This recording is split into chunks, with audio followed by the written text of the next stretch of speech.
"You will regret this," she hissed, her voice a venomous whisper that barely carried over the clicking of the handcuffs. "I will destroy you." I just stood there, watching the two sheriff's deputies lead her out of the community center. Her face was a twisted mask of rage and disbelief, a portrait of a queen being frog-marched from her own castle. It was a long way from the condescending smirk she'd given me just a few months before. "My name is Frank, and if you stick around, I'll tell you how I used a 250-year-old piece of paper to dismantle a modern-day tyrant. Make sure you subscribe, because you won't want to miss stories like this." What would you do if someone tried to steal a piece of your family's history, a piece of your very home? It all started not with a bang, but with a letter. A crisp, cream-colored envelope tucked into my mailbox, bearing the officious logo of the Oak Creek Estates Homeowners Association. I'd lived on this land my whole life, long before there was an Oak Creek Estates. My house, a solid stone and timber structure my great-grandfather built, sat on a 5-acre plot that was the last remnant of a much larger family holding. The river, the Real Oak Creek, marked my southern boundary. For decades, developers had salivated over the surrounding land, and eventually, my father sold off most of it, carving out this final piece for us, for our family's legacy. He made sure the deed was ironclad. When the HOA formed, our property was grandfathered in, a little island of history in a sea of beige stucco and perfectly manicured lawns. I paid a small fee for road maintenance, and that was supposed to be the extent of it. I had recently moved back into the old house full-time. After my wife, Martha, passed away, my big house in the city felt like an empty museum. Here, surrounded by the woods my father taught me to love and the river I'd fished in as a boy, I felt a semblance of peace. I was a semi-retired civil engineer, specializing in land surveying. I spent my days tinkering in my workshop, tending my garden, and enjoying the quiet company of the trees. My life was finally settling into a peaceful, predictable rhythm. Then came the letter. And with the letter, came Carol. Carol was the self-appointed queen of Oak Creek Estates, the president of the HOA. I'd seen her from a distance, a woman in her mid-50s with a helmet of blonde hair that looked like it could deflect small arms fire. She drove a white luxury SUV at precisely 5 miles per hour below the speed limit, her head swiveling like a periscope, searching for violations. A blade of grass too high, a trash can left out an hour too long, these were the great battles of her time. Until she decided to conquer new territory. My territory. The letter was polite in that cloyingly aggressive way only corporate speak can achieve. "Dear resident," it began, as if they didn't know my name. It informed me that a routine review of community assets had identified the riverbank along my property as HOA common area. It went on to state that my small wooden dock, the one my dad and I built 30 years ago, was an unauthorized structure, and must be removed within 14 days to avoid fines. I read it twice, then a third time, a slow burn of disbelief starting in my gut. The riverbank. Common area. I walked out my back door, across the lawn that sloped gently down to the water. The dock sat there, weathered and sturdy, its pylons sunk deep into the earth my family had owned since before the United States was even a country. It was where I taught my own kids to fish, where Martha and I would sit on summer evenings. It wasn't just wood and nails, it was a part of my soul. And this woman, this stranger, was telling me to tear it down. My first reaction wasn't anger, but a sort of weary amusement. This was a mistake, a clerical error. A simple conversation would clear it up. I was a reasonable man. I believed in talking things through. That was my first mistake. I found the HOA's contact number and called. Carol herself answered, her voice dripping with artificial sweetness. "Oak Creek Estates, Carol speaking. How may I help you maintain our community's excellence?" I explained who I was and the letter I'd received. "There's been a misunderstanding," I said calmly. "My property line extends to the river. That dock has been there for 30 years. The sweetness in her voice curdled. "There is no misunderstanding, Mr. Miller. The community plat maps clearly show that all riverfront access is common property. Your dock is a liability and an eyesore. It must be removed." "Carol," I said, still trying to be patient. "I have my deed right here. I'm a surveyor by trade. I know where my property lines are. The land is mine." "Your deed is irrelevant," she sniffed. "The HOA covenants supersede any old documents. The developer ceded that land to the association when the subdivision was established. You have 2 weeks. Then she hung up. I stood there, phone in hand, the dial tone buzzing in my ear like an angry insect. Irrelevant. Supersede. That's not how property law works. That's not how any of this works. The slow burn in my gut flared into genuine anger. This wasn't a mistake. This was a land grab, pure and simple. She wanted my riverfront. She wanted to turn my private sanctuary into a public park for her beige kingdom. I was still a reasonable man, but I was quickly learning that reason was a language Carol did not speak. So, I did what any engineer would do. I gathered my data. I pulled the thick, leather-bound file from my father's old desk. It contained every document related to the property, going back generations. I found the deed from when my father sold the surrounding land. It was exactly as I remembered, with the boundaries of our 5 acres clearly defined, the southern line running along the river. I also found the agreement with the developer that specifically exempted my parcel from most of the HOA's aesthetic covenants. I made a clean copy of the relevant pages, highlighted the key passages, and wrote a polite, firm letter citing the legal descriptions and the exemption clause. I sent it to the HOA board via certified mail. I was building a case, laying a foundation of facts that no one could dispute. I thought, naively, that this would be the end of it. Present the evidence, and the opposition, seeing their error, would retreat. I really didn't know Carol. 2 weeks passed. Then another letter arrived. This one was not polite. It was a formal notice of a $1,000 fine for an unauthorized structure. It stated that my failure to comply had been noted and that fines would now accrue at a rate of $100 per day. My certified letter was not mentioned. It was as if I hadn't sent it at all. The escalation had begun. It was clear she was simply ignoring my evidence. This wasn't about the law, it was about power. She had decided that river was hers, and she was going to will it into reality through sheer arrogance. The next step was public shaming. A notice appeared on the community message board near the entrance to the subdivision. Under the heading, Community Violations, it listed my address and name. Frank Miller, it read, refusal to remove illegal structure from common area property. My private dispute was now a public spectacle. I started getting looks from the neighbors. Some were sympathetic, giving me a small, encouraging nod. Most, however, just stared at their shoes as I passed. They were afraid of her. I saw it in their hurried glances. She had ruled this little fiefdom for so long that her word had become law, regardless of what the actual law said. Carol wasn't content to stop there. She filed a complaint with the County Code Enforcement Office, claiming my dock was structurally unsound and a public hazard. An inspector, a young man who looked bored with his job, came out to look at it. I walked him down to the river. He stomped on the boards, kicked the pylons, and shook the railing. Looks fine to me, he grunted. Built better than most of the decks in this neighborhood, he showed me the complaint. It was filled with dramatic language about rotting wood and imminent collapse.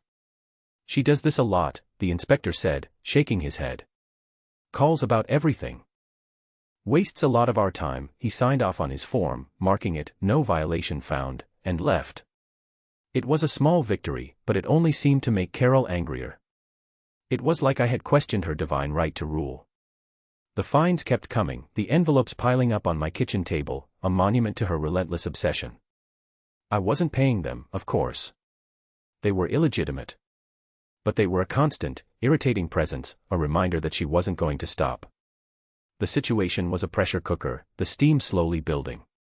And then came the day it blew the lid off. The day that turned me from a peace-seeking retiree into a man planning a war. My daughter, Sarah, and her 2 young kids were visiting for the weekend. It was the first time they'd come to stay since Martha passed, and the sound of my grandchildren's laughter echoing through the old house was a balm to my soul. We spent the afternoon down at the dock, just like I had with Sarah when she was a little girl. My grandson, Leo, caught his first fish, a tiny little sunfish he proudly held up for a picture before we threw it back. It was a perfect day, a memory I would cherish. The next morning, I drove them to the airport. When I returned, something was wrong. The air felt different. I walked around to the back of the house and my heart dropped into my stomach. 2 men were on my dock. They had pry bars and a sledgehammer. They were wearing matching green polo shirts with the logo of Carroll's Custom Landscaping, the company the HOA used for everything. One of them was swinging the sledgehammer against a railing post.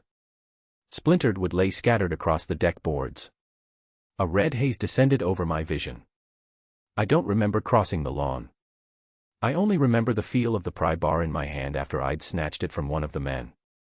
He was a lanky kid, no older than 20, and his eyes were wide with shock. "Get off my property," I said. My voice was dangerously low, a growl I didn't recognize. "Right now." The other man, older and heavier, dropped the sledgehammer. "Hey, man, take it easy. We were just told to take this thing down. HOA job." "This is not HOA property," I said, taking a step toward them. "This is private land. You are trespassing, and you are destroying my property. You have 10 seconds to get back across that lawn before I call the sheriff and have you arrested." They didn't need 10 seconds. They scrambled off the dock and practically ran, leaving their tools behind. I stood there, breathing heavily, my knuckles white on the cold steel of the pry bar. They had splintered 2 posts and torn up several boards. But the real damage was to my peace of mind. This was no longer about fines or nasty letters. She had sent men onto my land. She had tried to physically destroy a piece of my family's history, a place where I had just been making memories with my grandchildren. That was the turning point. All the patience, all the attempts at reason, evaporated in that moment. The reasonable man was gone. In his place was a civil engineer who had spent 40 years solving complex problems with logic, precision, and an intimate knowledge of the rules. Carol had just declared war. She had no idea who she was fighting. She thought I was just some old man. She didn't realize she had trespassed on the territory of an expert. And I was going to bury her in a mountain of her own regulations, a landslide of legal precedent. My first call wasn't to the sheriff. It was to my security company. Within 2 hours, a technician was installing 4 new high-definition cameras, discreetly positioned to cover every angle of the dock and the back of my property. They fed directly to a secure server, recording audio and video 24/7. Rule 1 of any engineering project: document everything. My second call was to my old friend, Bob. Bob had been the county clerk of records for 30 years before he retired. He was a human bloodhound when it came to digging through archives. He knew where every plat map was buried, every variance was filed, every dirty little secret was hidden in the fine print of a zoning ordinance. "Bob," I said, "I need you to do some digging for me. On the Oak Creek Estates HOA. Carol's little kingdom," he chuckled. "What's she done now? Tried to find the sun for setting too late." I told him the whole story. He was quiet for a moment when I finished. "Frank, she's not just a bully," he said, his voice serious. "She's committing a crime. Willful destruction of property, trespassing. And this claim on your land is pure fantasy." "I know," I said. "But I need to prove it in a way that is so absolute, so undeniable, that she can't wiggle out of it. I don't just want to win. I want to dismantle her." "I like the sound of that," Bob said. "Give me a few days. I'll see what skeletons are in that HOA's closet. In the meantime, you go through your family's files. Look for the oldest stuff you can find. Sometimes the answer isn't in the new rules, but in the old ones." That night, I didn't sleep. I sat at my father's old desk, the leather-bound file open before me. I went past the modern deeds, past the surveys from the 1950s, past the records from the turn of the century. I went deeper and deeper into the history of my family, of this land. My ancestors had settled here when this was still Spanish territory.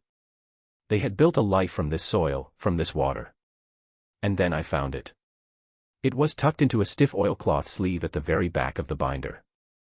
The paper was brittle, the ink faded to a rusty brown. It was a Spanish land grant, dated 1788. It was written in elegant, looping script, complete with a heavy wax seal that was cracked but still intact. My high school Spanish was rusty, but I could make out the key phrases. The grant bestowed upon my great-great-great-great-grandfather, a man named Alejandro Miller, a tract of land defined by landmarks, a stand of ancient oaks to the north, a rocky outcrop to the east, and to the south. My breath caught in my throat. The boundary was not the bank of the creek. It was El Centro del Arroyo, the center of the river. In a world of modern surveying, with lasers and GPS, this was the equivalent of a constitutional document. Riparian rights law, especially in this part of the country, was heavily based on these foundational grants. If this document was legitimate, and I had no reason to believe it wasn't, then I didn't just own the riverbank. I owned half of the river itself. Carol wasn't just trying to steal my dock. She was trying to steal my river. I felt a cold, sharp clarity settle over me. This was the weapon I had been looking for. It was beautiful in its historical weight and its legal power. But a weapon is useless if you don't have a strategy to wield it. I couldn't just wave this in her face. She'd just call it a fake and shred it. No, this had to be part of a larger plan. A trap. The next day, Bob called me back, his voice buzzing with excitement. "Frank, you are not going to believe this. The official plat map for the Oak Creek subdivision, the one filed in 1982. It's a mess. The surveyor they used was a known corner cutter. His license was suspended a few years later. The map shows the HOA common area ending 10 feet from the high water mark of the creek.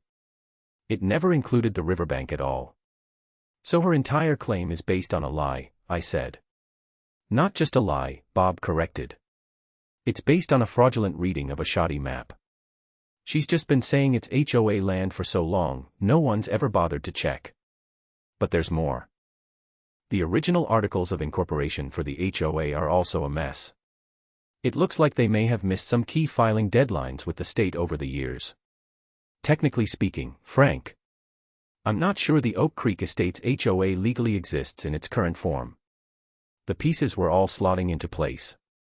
It was like designing a bridge. I had my foundation, the Spanish land grant. I had my support structures, the faulty plat map and the questionable legal status of the HOA. Now I just needed to build the road that would lead Carol right off a cliff. I called this plan Project Riparian Rights. It had 3 phases. Phase 1, bait the trap. Phase 2, spring the trap. Phase 3, annihilate the target. Phase 1 began with another certified letter. This one was different. It was calm, professional, and full of carefully worded legal phrases. I stated that I was formally disputing the fines and the HOA's claim to the land. I mentioned that I had significant historical documentation proving my ownership dating back to the 18th century. I did not specify what it was. The masterstroke, I thought, was the bait. I formally proposed a solution to settle this matter amicably. I invited the HOA board to jointly commission and pay for a new, official boundary survey to be conducted by a neutral, state-licensed third party. The results of this survey, I wrote, would be legally binding on both parties. I knew Carol's ego would never allow her to accept. Accepting would mean admitting there was a dispute, that her authority wasn't absolute.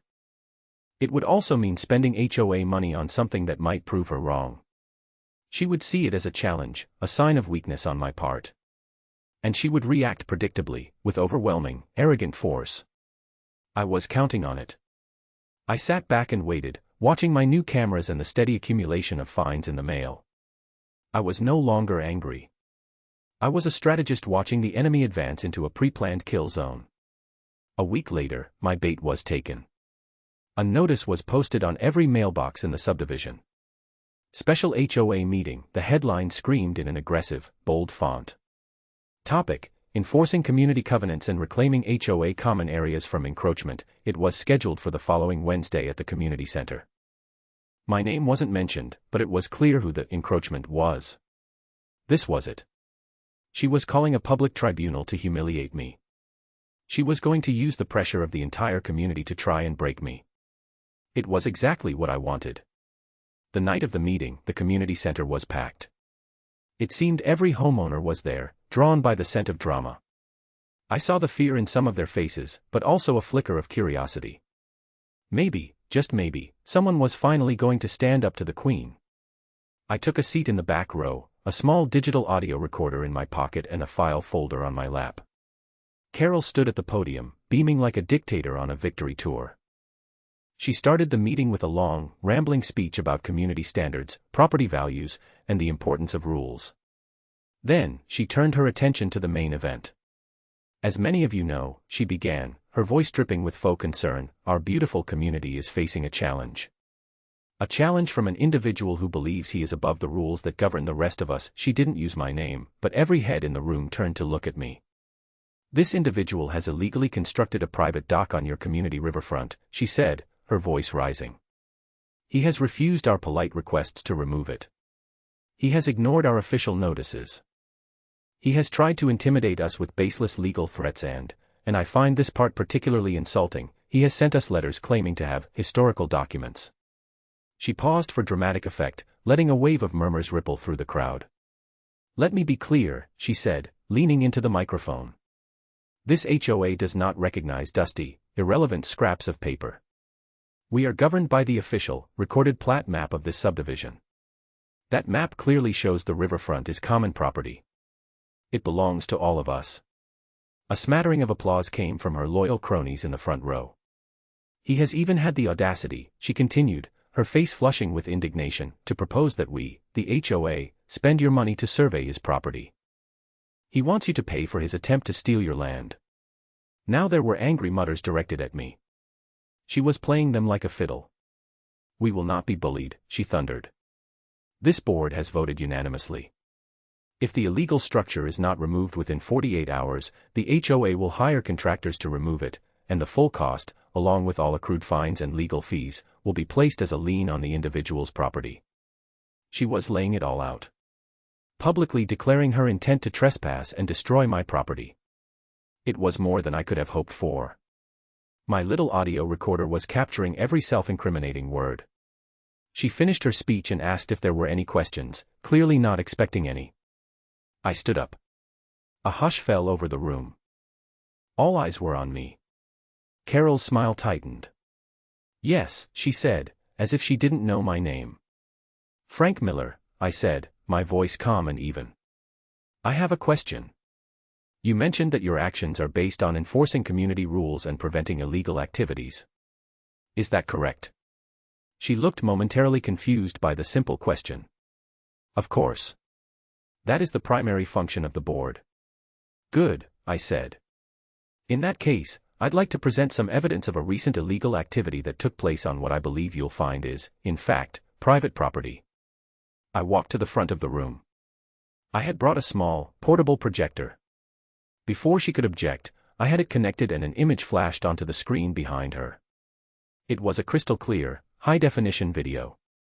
The video showed the two men from Carol's Custom Landscaping on my dock. It showed one of them swinging a sledgehammer. The audio was perfect. You could hear the crack of the wood, and you could hear their conversation.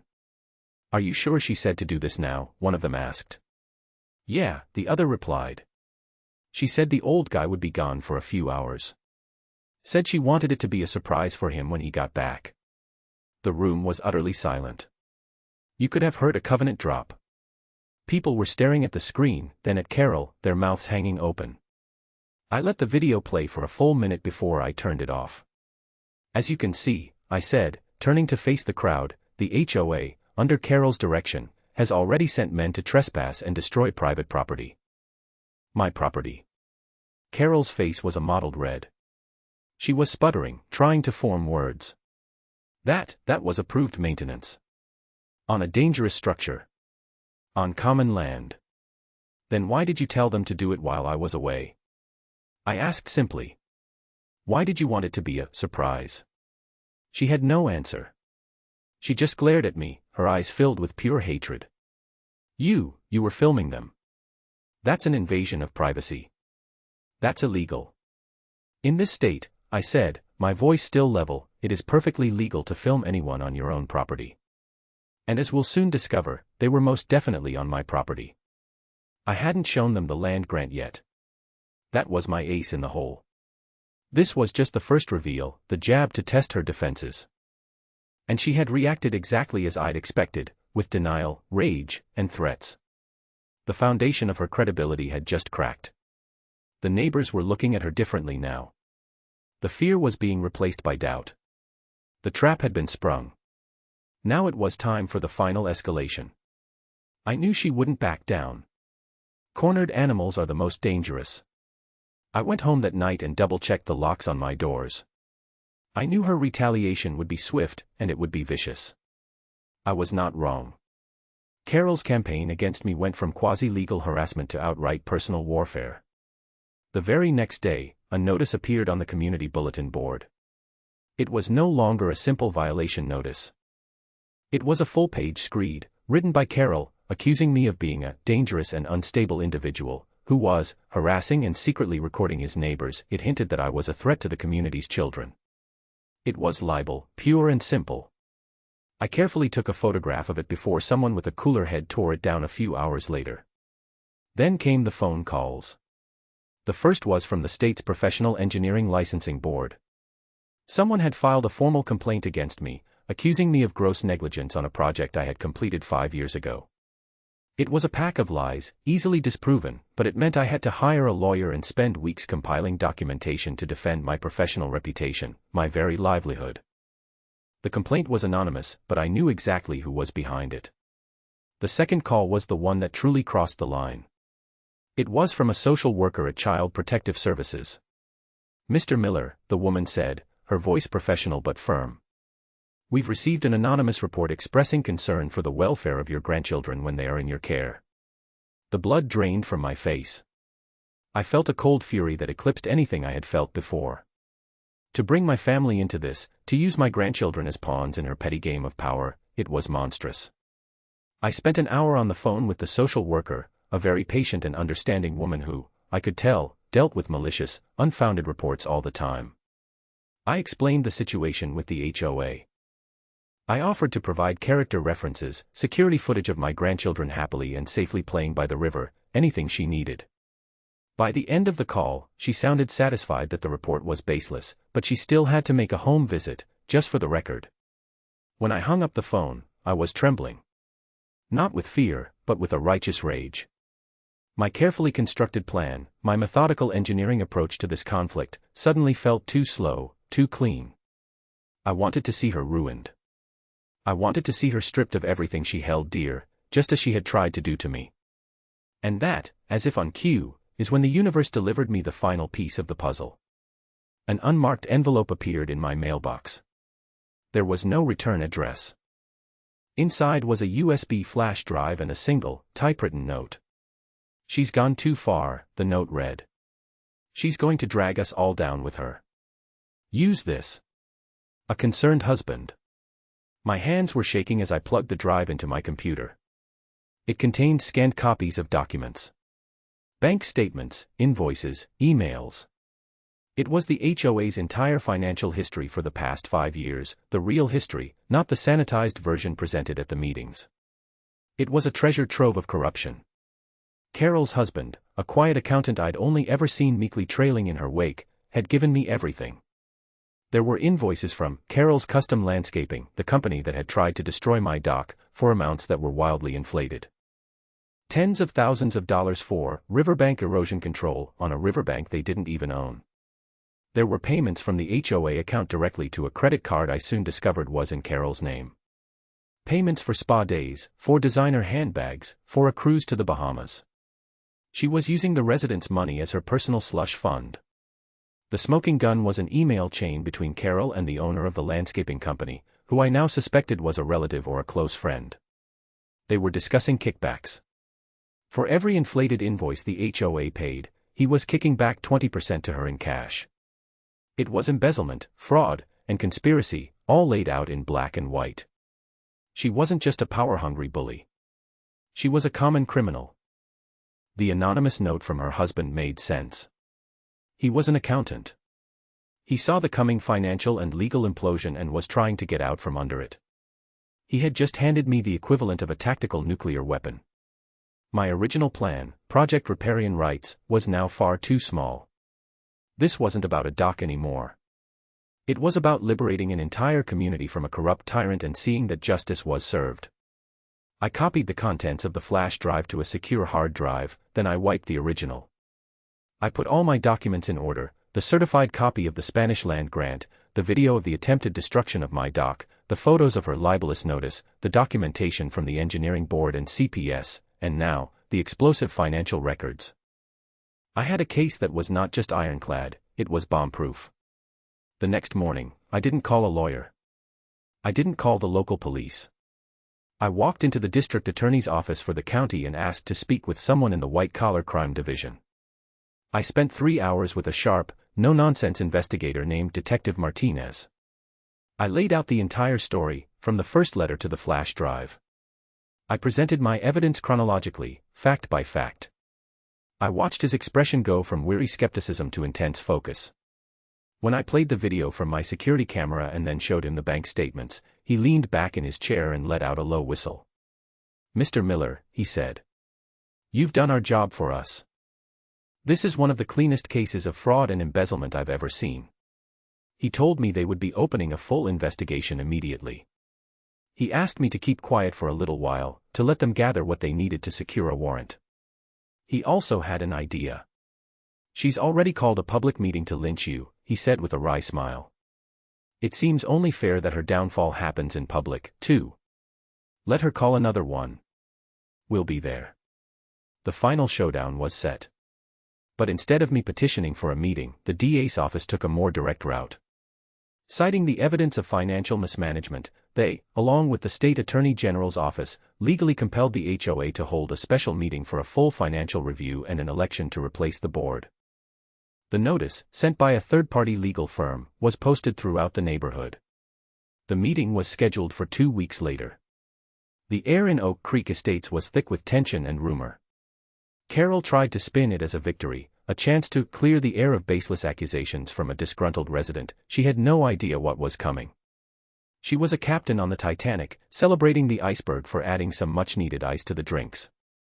The night of the final meeting, the community center wasn't just packed, it was overflowing. People were standing along the walls. This time, the mood was different. The fear was gone, replaced by an electric anticipation. My lawyer was with me, along with Bob, my friend from the records office, who wouldn't miss this for the world.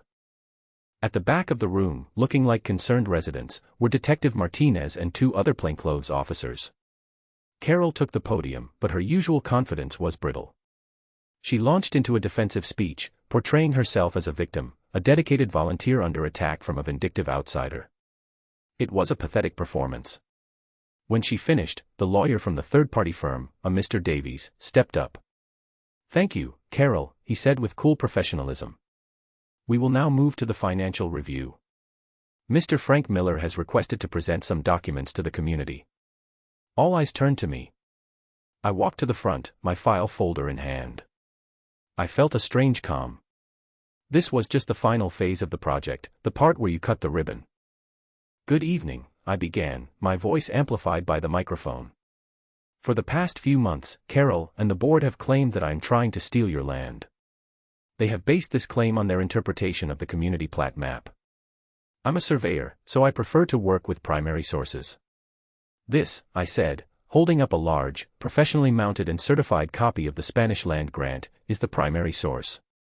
I placed it on an easel.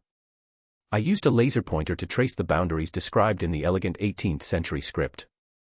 I pointed to the words, "El Centro del Arroyo." This document, the founding document for my property, legally grants ownership to the centerline of the river. It predates this HOA, this state, and this country. It has been legally certified by the state archives. My dock is not on common land. My entire riverbank is, and always has been, private property. A wave of gasps and murmurs swept through the room. I then put up the HOA's own shoddy plat map on the projector. "And even if you ignore this," I said, gesturing to the grant, "your own map, the one Carol claims as her holy scripture, clearly shows the HOA property line ending 10 feet from the river. She hasn't just been wrong, she has been knowingly lying to you from the very beginning." Carol was on her feet, shouting. "That's a forgery. He's a liar. This is a trick." Mr. Davies calmly asked her to sit down. I wasn't finished. "This was never about a dock," I continued, my voice hardening. "It was about control. And it was about money." I switched the projector's input to my laptop. The first image that appeared was a high-resolution screenshot from the security video, showing the landscaper swinging the sledgehammer. This is what the board does to residents who question them. They send thugs to destroy your property. Then, I brought up the financials. One by one, I projected the evidence her husband had provided. The inflated invoices from Carol's custom landscaping. The credit card statements showing her purchases of jewelry and airline tickets. The emails detailing the kickback scheme. With each slide, the mood in the room grew darker. The residents were seeing, in undeniable detail, how their money had been stolen, how they had been betrayed. I could see people turning to look at Carol, their faces filled with contempt and disgust. Carol completely unraveled. She lunged toward the podium, screaming, "Lies. These are all lies. My husband is a snake. He's trying to ruin me." In her panic, she made a fatal mistake. I moved some funds around, yes. For efficiency. To get things done without being bogged down by paperwork. I did it for this community. It was a full confession, blurted out in a moment of pure, panicked rage. That was the cue. Detective Martinez and the other officers stood up and started walking toward the front of the room. Their movements were calm, deliberate. "Carol," Martinez said, his voice cutting through her tirade. "You are under arrest for fraud, embezzlement, and conspiracy." The entire room fell into a dead silence. The only sound was Carol's ragged breathing as she stared at the officers, her mind finally catching up with her reality. The Queen's castle had not just been breached, it had been vaporized. As they put her hands behind her back, her eyes found mine. The fury in them was terrifying. That's when she delivered her final, pathetic threat. "You will regret this," she hissed. "I will destroy you." I didn't say a word. I just watched them lead her away, a disgraced tyrant being removed from the community she had terrorized. The spell was broken. The applause started slowly, then grew into a thunderous ovation. It wasn't for me.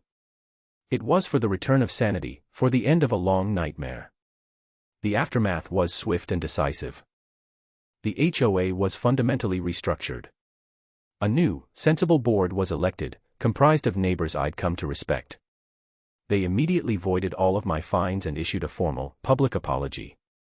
They also opened a full audit, which uncovered even more of Carol's financial crimes.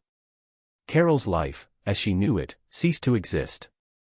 Faced with a mountain of evidence, she pleaded guilty. Her husband, who had cooperated fully, divorced her.